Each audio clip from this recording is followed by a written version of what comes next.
This chapter has contained the central argument of the book, and so, at the risk of sounding repetitive, let's summarize it as a series of 6 numbered points. 1. One of the greatest challenges to the human intellect over the centuries has been to explain how the complex, improbable appearance of design in the universe arises. 2. The natural temptation is to attribute the appearance of design to actual design itself. In the case of a man-made artifact such as a watch, the designer really was an intelligent engineer. It is tempting to apply the same logic to an eye or a wing, a spider or a person. 3. The temptation is a false one because the designer hypothesis immediately raises the larger problem of who designed the designer. The whole problem we started out with was the problem of explaining statistical improbability. It is obviously no solution to postulate something even more improbable. We need a crane, not a skyhook, for only a crane can do the business of working up gradually and plausibly from simplicity to otherwise improbable complexity. 4. The most ingenious and powerful crane so far discovered is Darwinian evolution by natural selection. Darwin and his successors have shown how living creatures, with their spectacular statistical improbability and appearance of design, have evolved by slow, gradual degrees from simple beginnings. We can now safely say that the illusion of design in living creatures is just that, an illusion. 5. We don't yet have an equivalent crane for physics. Some kind of multiverse theory could in principle do for physics the same explanatory work as Darwinism does for biology. This kind of explanation is superficially less satisfying than the biological version of Darwinism because it makes heavier demands on luck. But the anthropic principle entitles us to postulate far more luck than our limited human intuition is comfortable with. 6. We should not give up hope of a better crane arising in physics, something as powerful as Darwinism is for biology. But even in the absence of a strongly satisfying crane to match the biological one, the relatively weak cranes we have at present are, when abetted by the anthropic principle, self-evidently better than the self-defeating skyhook hypothesis of an intelligent designer. If the argument of this chapter is accepted, the factual premise of religion, the God hypothesis, is untenable. God almost certainly does not exist.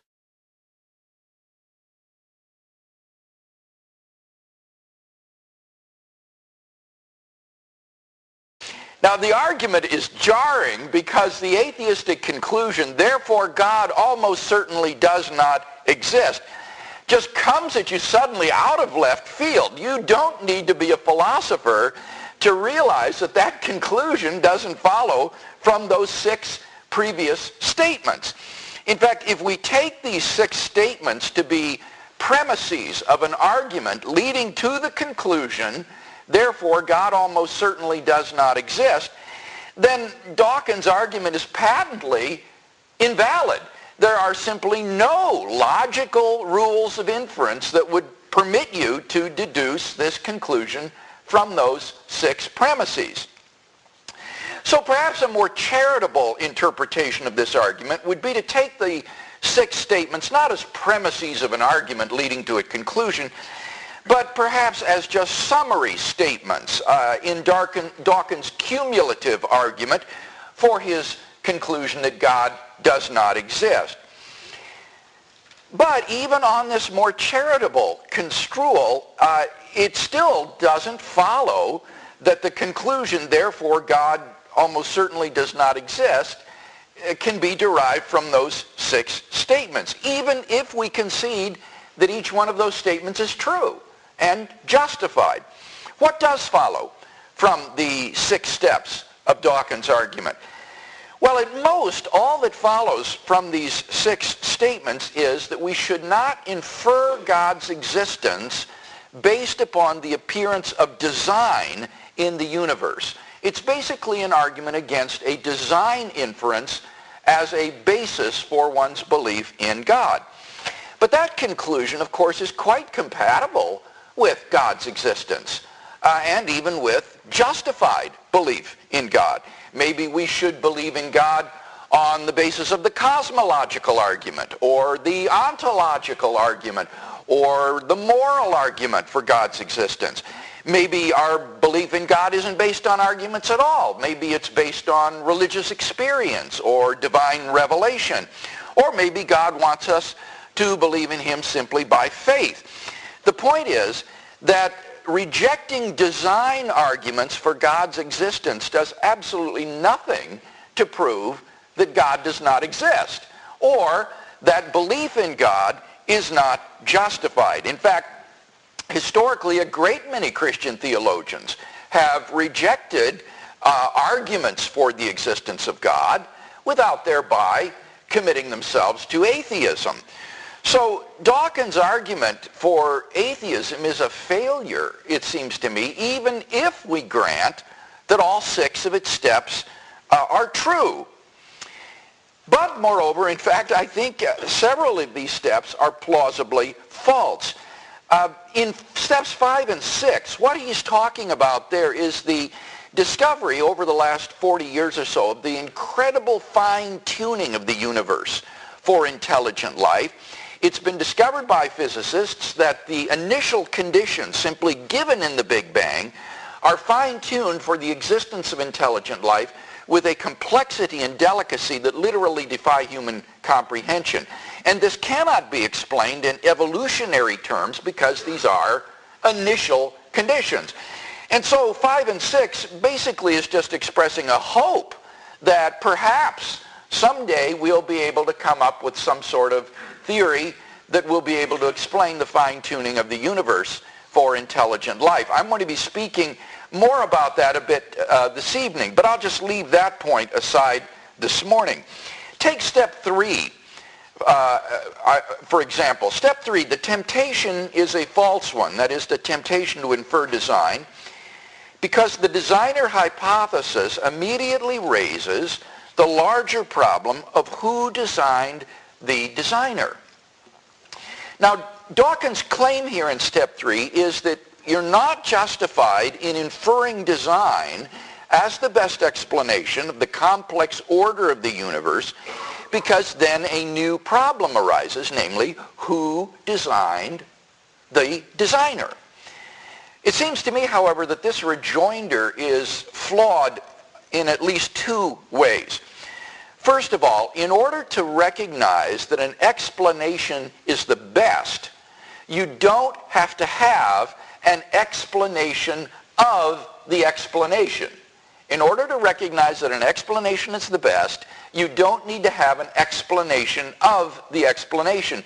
This is an elementary point in philosophy of science concerning inference to the best explanation. For example, if archaeologists digging in the earth were to come across artifacts resembling hatchet heads and pottery shards and arrowheads, they would be justified in inferring that these were the products of some unknown group of people rather than the results of the chance processes of sedimentation and metamorphosis, even if they had no explanation whatsoever who this unknown people group were or how they came to be there. Similarly, if astronauts were to find a pile of machinery on the dark side of the moon, they would be justified in inferring that this was the product of intelligent design, even if they had no idea whatsoever who manufactured this machinery and how it came to be there. In order to recognize an explanation as the best, you don't have to have an explanation of the explanation. In fact, requiring that immediately launches you onto an infinite regress, right? So that nothing could ever be explained and science would be destroyed. So oddly enough, Dawkins is actually enunciating a principle here which would be destructive of natural science itself. So in the case at hand, in order to recognize that intelligent design is in fact the best explanation of the appearance of design in the universe, you don't need to be able to explain the designer. But second point, Dawkins thinks that in the case of a divine designer of the universe, the designer is just as complex as the thing to be explained, so that no explanatory advance is made in postulating such a designer. Now, this objection raises all sorts of interesting questions about the role played by simplicity in assessing competing explanations. For example, how is simplicity to be weighted in comparison with other criteria for theory assessment, like explanatory power, explanatory scope, a degree of ad hocness, and so forth?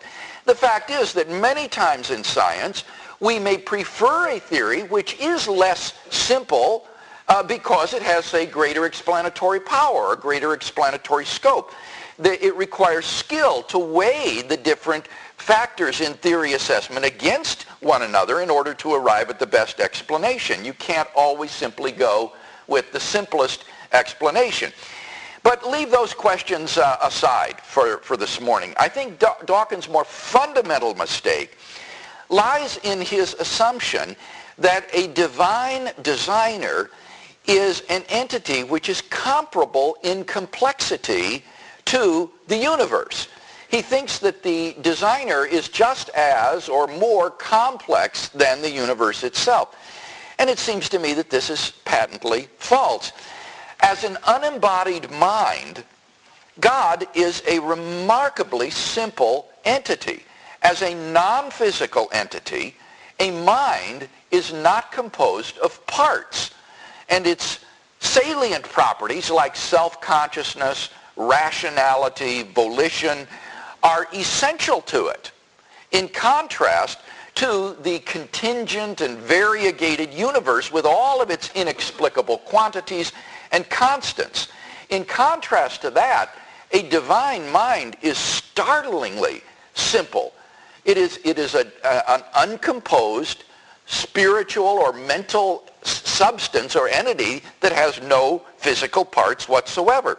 Now, certainly, a mind may have complex ideas. It might be thinking about the infinitesimal calculus this morning, for example. But the mind itself as an entity is a remarkably simple entity. Dawkins has evidently confused a mind's ideas, which may indeed be very complex, with a mind itself, which is a remarkably simple entity. And therefore, postulating a divine mind behind the contingent and variegated complex universe most definitely does represent an advance in simplicity, for whatever that is worth. So it seems to me that step 3 of his argument is patently false, and therefore the argument again collapses even if it were valid in the first place.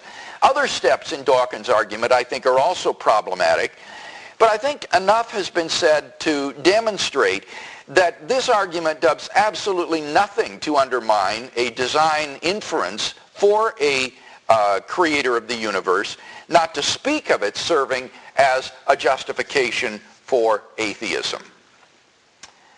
All right, well, that concludes my remarks I wanted to make on this argument this morning. So who has a question that you would like to raise? Well, why are they true? Okay, this is raising a very profound question that is very much in discussion today. Namely, is naturalism, that is to say the view that there is no God and that we are simply the products of the random interaction of chance and necessity, is naturalism rationally affirmable? And Alvin Plantinga, who is probably the greatest living Christian philosopher today, has argued that in fact naturalism cannot be rationally affirmed. And the reason is the reason that the gentleman here just gave. Namely, if naturalism is true, then our cognitive faculties are the product of an evolutionary process which is not aimed at the production of true beliefs, but rather aimed at beliefs that help you to survive. Our cognitive faculties are selected for their survival value, not for their truth-tracking ability. And Plantinga shows 5 or 6 different ways in which our beliefs could be survival conducive without being truth conducive. So that on naturalism, you have a defeater for your own beliefs. That is to say, you believe that these faculties, your cognitive faculties, are not aimed at truth, but merely at survival, and that therefore the beliefs you hold are beliefs that you have simply because they had survival value, not necessarily because they have truth value. But if that's true, then you see your own conclusion that naturalism is true is something that's undermined because it's not the product of belief-forming mechanisms that are aimed at truth, but just survivability. So that naturalism itself cannot be affirmed. So the naturalist is caught here in a kind of self-defeating circle. He believes in naturalism on the basis of faculties which naturalism itself shows cannot be trusted to produce necessarily true beliefs. So I think that's a very powerful argument that is very much in discussion today. This was actually a doubt that troubled Darwin himself. Darwin said, how can I trust a monkey's brain to arrive at these conclusions that I've arrived at? If my theory is correct, then it seems to undermine my own theory because I can't be sure that my cognitive faculties are really trustworthy. So you're right in pointing this out. I didn't press that argument, of course, this morning, but that is a problem that the naturalist has to address. Yes? Yeah. The question here, for those who didn't hear, was in the natural world, one sees features of organisms that appear to be cobbled together or don't appear to be optimally designed. The panda's thumb is a favorite example of that, where it's not a real opposable thumb, but it's simply an elongated finger bone that he can use in a sort of thumb-like way. And some atheists or naturalists have tried to use this as an argument against design. I think the argument is flawed on a couple of counts. One is that I think it confuses optimality with design. It confuses optimality with design. To say that the world is designed is not to say that every organism is optimal in its design. This was a point that was made long ago by William Paley in his Natural Theology back in 1804. He said, if I found a watch lying on the heath, I would recognize that this is the product of intelligent design, and that inference wouldn't be undermined even if the watch didn't keep perfect time. If it wasn't an optimal timekeeping device, but it went wrong sometimes and malfunctioned, that wouldn't undermine the inference to design. And I think Paley is clearly correct in that. I was speaking with an electrical engineer once who made the point that in engineering, he said, all the time we make compromises on optimality in design because we have other overriding interests. For example, cost effectiveness. He said, I could design a system that would be optimal electronically, but it would be very expensive. Or it might be very large. It wouldn't be compact enough to fit into the space they want to use it in. So he says, as an electrical engineer, we understand the difference between design and optimality, and many times we'll give up optimality for other factors. So that you shouldn't confuse the fact that things don't have optimality with saying they're non-designed. In fact, when you think about natural organisms, it's not even clear what optimal design would be. For example, what would be an optimally designed bear? What would an optimally designed bear look like? Maybe he would have aluminum claws, so that they wouldn't break or something. Or maybe he would have wheels so that he could go very fast, in getting his prey. Well, I think you begin to see the idea may just be incoherent when you really think about it, to think about optimally designed natural organisms. All that the argument has to do to succeed is to show that these mechanisms do feature design and that they can't be explained adequately on the basis of naturalistic mechanisms. It doesn't have to prove optimality. One last point I want to make about this question is that most proponents of intelligent design don't disagree with evolutionary theory. They think that evolution certainly does have a role to play, and that therefore we shouldn't be surprised at things like the panda's thumb or other mechanisms, because within certain parameters, everybody believes that there's a good deal of evolution. So it may be that there are microevolutionary changes that produce these sorts of non-optimal situations, and that would be quite compatible. In other words, intelligent design isn't incompatible with affirming evolutionary development or natural selection. In fact, you notice that the argument as I framed it in response to the last questioner wasn't an argument against evolution, it's an argument against naturalism. But you could be a theistic evolutionist, for example. It's naturalism that's come under criticism here. Yes, over here? I think you're absolutely right. Again, I'll repeat the question. For Dawkins, as a materialist, the idea of an unembodied mind is just absurd. And if that's the case, and I'm sure you are the case, he's got to be a materialist. I'm sure he doesn't believe in the existence of the soul or the mind distinct from the brain. He should have presented that as his argument for atheism.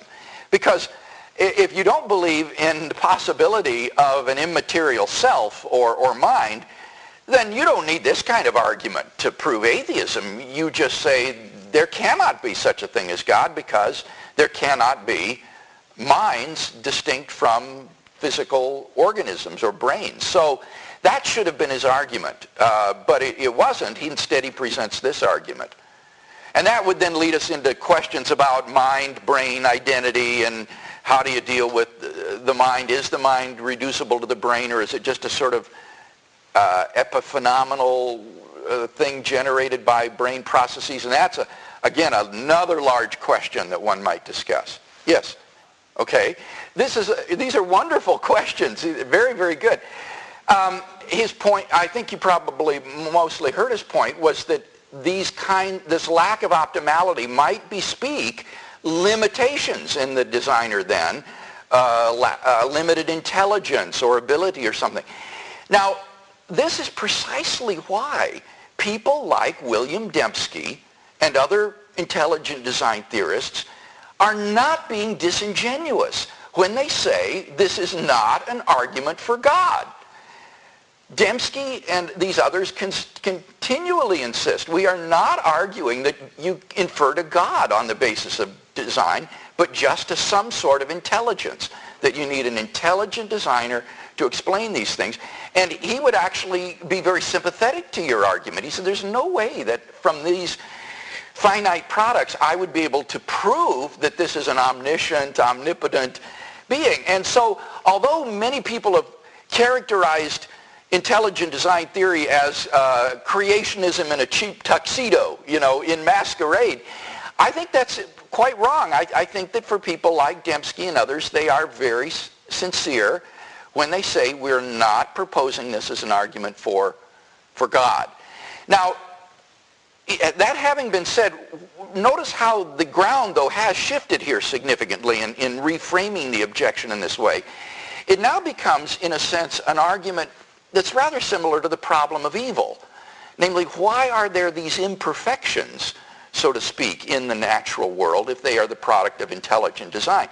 And here I think what the theist will say is that although we do believe that God is the designer of the universe, he may well have reasons that for having this sort of lack of optimality in the created world.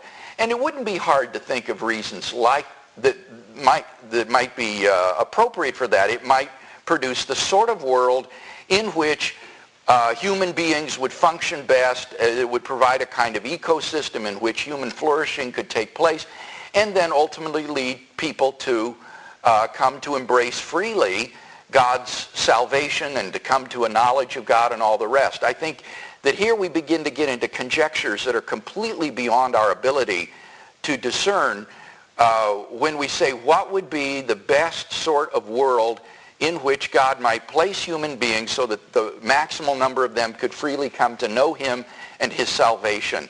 And it might well be a world that is suffused with natural evils, non-optimal designs, earthquakes, tornadoes, things of that sort. And so here I think we begin to get into speculations that really outstrip our abilities. You want to follow up? Yeah, just to follow up a little bit, it's Right. an argument against an argument for theism. Yes.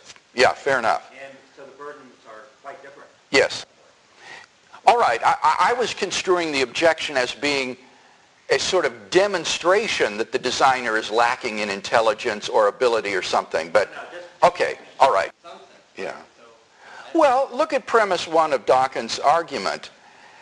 I think he's right in saying one of the greatest challenges to the human intellect has been to explain this complex, improbable appearance of design. So this is a question that has occupied people's minds for literally millennia. This is one of the great challenges intellectually. And so I think it's an appropriate question to ask, and particularly with respect to the fine-tuning of the universe in 5 and 6, because there one is not involved in challenging any sort of scientific paradigm like Darwinian evolution or anything of that sort. On the contrary, one is going with the scientific data concerning the fine-tuning of the initial conditions of the universe. And what this would get you, and I think this isn't to be diminished, if this inference is right, it gets you a transcendent, unembodied mind which established the laws of nature with all of their constants and the initial boundary conditions of the universe. I mean, if anybody really believed that there were such a being as this, he would be wide-eyed and open-mouthed with astonishment, because it means that the material world is not all there is. There's some transcendent, intelligent mind beyond the universe. Now, you may not be able to infer to omniscience or omnipotence based on this, but nevertheless, that ought to at least raise the question, if there is such a being as this, maybe he is omnipotent, omniscient, and so forth. Maybe this is the God of classical theism. You see what I mean? So I think we shouldn't minimize what a design inference would get you, even if it doesn't get you all the way to God. All the questions are down here at these two tables, I think. Well, I want to get somebody from another table. Yes, way in the back. If I understand the question correctly, correct me if I'm wrong, it seems to me that what you're saying is, why is the dreaded notion of a God of the gaps unacceptable, but the idea of a naturalism of the gaps perfectly acceptable? And I do think that there is a kind of double standard there. Certainly, a God of the gaps ought to make us feel uncomfortable. This would be a God that is simply used as an ad hoc mechanism, a sort of deus ex machina, a God of the machine, to plug up gaps in scientific knowledge. But you see, the hope expressed in 5 and 6 of the argument is a naturalism of the gap. It seems to me there's really no basis whatsoever physically for thinking that this hope is realistic. In fact, the best evidence of scientific theory that comes out of, say, string theory is that there isn't a kind of theory of everything that will uniquely determine these constants and quantities that are fine-tuned for our existence. And indeed, it's become something of a phenom lately in physical cosmology to talk about the cosmic landscape, which is a possible range of worlds around 10 to the 500th power. That's how many possible worlds string theory permits with respect to these constants and quantities. So there isn't any realistic hope on the horizon that there is going to be some kind of theory of physics that will uniquely determine the values of these constants and boundary conditions. And I do think it's a naturalism of the gaps that we see expressed here, and I think that it's not bad form to point this out and to press the naturalist on this. I think you're quite right. Yes. Okay, I didn't quite understand the question. You have a bit of an accent, and it was difficult for me to... You said something appeared... A documentary film. Oh, the Ben Stein film. I haven't seen it yet, and so I can't comment. But I am anxious to see it. I like Ben Stein. And I will say that I am very deeply disturbed by recent examples of what I regard as religious discrimination in this country. I think probably the most notorious of which was the denial of tenure to Guillermo Gonzalez at Iowa State University. He is a fine astronomer, a fine physical astronomer with a long publication record. And his reputation as a scientist now has been destroyed because they denied him tenure in that department because he wrote a book called The Privileged Planet, in which he argued that the privileged position of our planet in the galaxy evinces intelligent design. He didn't say anything about biological evolution or Darwinism or anything of that sort. It was pure astronomy, and yet he's been denied tenure for this. And the email campaign that went on privately among his colleagues showed that this was because of this commitment to intelligent design. And yet he was, because you can't fire a person for holding to certain religious views, instead his integrity as a scientist had to be impugned. His record wasn't good enough. He wasn't a good enough astronomer to be given tenure.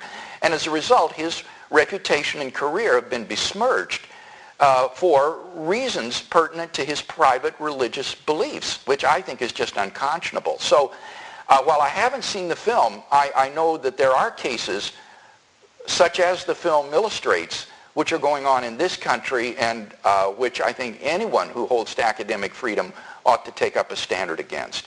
Well, thank you for coming this morning, and I hope to see some of you tonight as well.